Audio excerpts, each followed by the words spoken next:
नमस्ते दोस्तों, नवरात्रि के छठे दिन आदि शक्ति माँ दुर्गा के कात्यायनी स्वरूप की पूजा होती है और इस दिन कुछ उपाय भी किए जा सकते हैं। सुख समृद्धि पाने के लिए विशेष उपाय और माता की कात्यायनी की कथा। नवरात्रि के छठे दिन आदि शक्ति माँ दुर्गा के कात्यायनी स्वरूप की उपासना की जाती है। श्री माँ दुर्गा का षष्ठम रूप श्री कात्यायनी है। महर्षि कात्यायन की तपस्या से प्रसन्न होकर आदि शक्ति ने इनके यहाँ पुत्री के रूप में जन्म लिया था, इसलिए वह कात्यायनी कहलाती है। नवरात्रि के षष्ठम दिन यानी कि छठे दिन इनकी पूजा और आराधना होती है।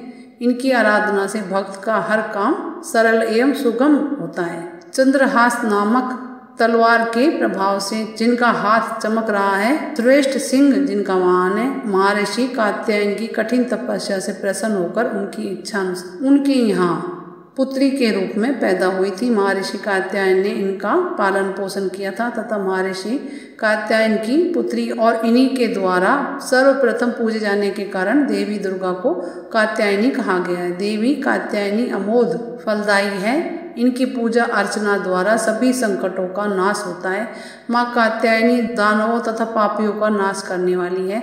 देवी कात्यायनी जी की पूजन से भक्त के भीतर अद्भुत शक्ति का संचार होता है। इस दिन साधक का मन आज्ञा चक्र में स्थित रहता है। योग साधना में इस आज्ञा चक्र का अत्यंत महत्वपूर्ण स्थान है। साधक का मन आज्ञा चक्र में स्थित होने पर उसे सहज भाव से माँ कात्यायनी के दर्शन प्राप्त होते हैं। साधक इस लोक में रहते हुए भी अलौकिक तेज से युक्त रहता है। माँ कात्यायनी का स्वरूप अत्यंत दिव्य और स्वर्ण के समान चमकीला है। यह अपनी प्रिय सवारी सिंह पर विराजमान रहती हैं। इनकी चार भुजाएं भक्तों को वरदान देती हैं।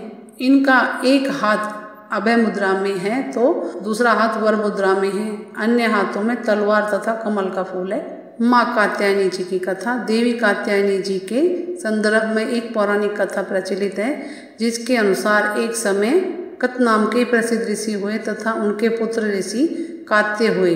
उन्हीं के नाम से प्रसिद्ध कात्य गोत्र से विश्व प्रसिद्ध ऋषि कात्यायन उत्पन्न हुए थे। देवी कात्यायनी जी देवताओं ऋषियों के संकटों को दूर करने के लिए महर्षि कात्यायन के आश्रम में उत्पन्न होती हैं। महर्षि कात्यायन जी ने देवी का पालन पोषण किया था। जब महिषासुर नामक राक्षस का अत्याचार बहुत बढ़ गया था, तब उसका विनाश करने के लिए ब्रह्मा विष्णु महेश ने अपने तेज और प्रताप का अंश देकर देवी को उत्पन्न किया था और ऋषि कात्यायन ने भगवती जी की कठिन तपस्या पूजा की। इसी कारण से ये देवी कात्यायनी कहलाई है। महर्षि कात्यायन जी की इच्छा थी कि भगवती उनके घर में पुत्री के रूप में जन्म ले।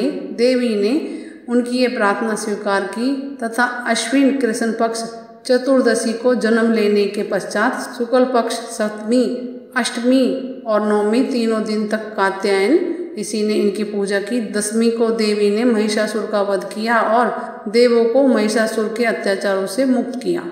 और दोस्तों, ये श्री कृष्ण जी की कुलदेवी भी हैं माँ कात्यायनी। नवरात्रि षष्ठी तिथि को कार्य सिद्धि का मंत्र है, बहुत इजी मंत्र है।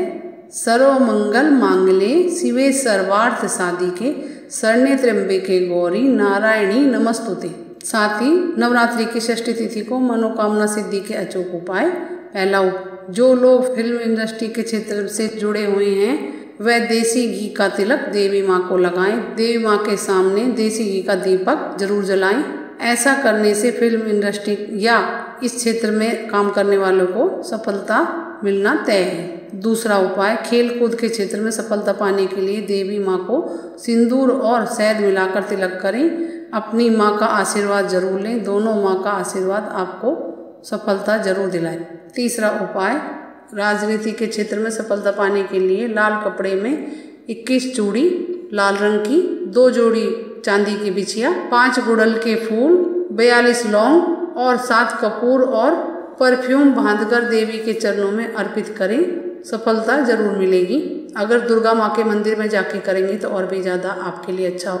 चौथा उपाय, प्रतियोगिता में सफलता के लिए 7 प्रकार की दालों का चूरा बनाकर चींटियों को खिलाने से सफलता मिलेगी। पांचवा उपाय, हर क्षेत्र में सफलता पाने के लिए कुमकुम, लाल कपूर, सिंदूर, घी, मिश्री और शहद का पेस्ट तैयार कर लें। इस पेस्ट से देवी माँ को तिलक लगाएं, अपने मस्तक पर भी पेस्ट का टीका लगाएं, आपको जरूर सफलता मिलेगी। छठा उपाय दोस्तों, प्रत्येक क्षेत्र में सफलता पाने के लिए मिट्टी को घी और पानी में सान कर यानी कि मिलाकर 9 गोली बना लें। इन गोलियों को छाया में सुखा लें।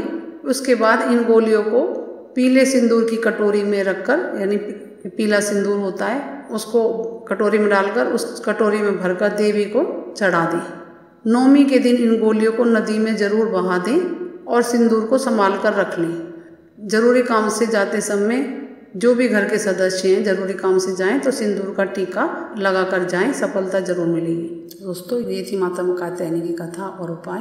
माता कात्यायनी आपको जरूर आशीर्वाद दे। और कुछ पूछना है तो कमेंट्स करके पूछें। मेरे चैनल को लाइक करें, सब्सक्राइब करें, शेयर करें। नमस्ते दोस्तों, जय माता दी।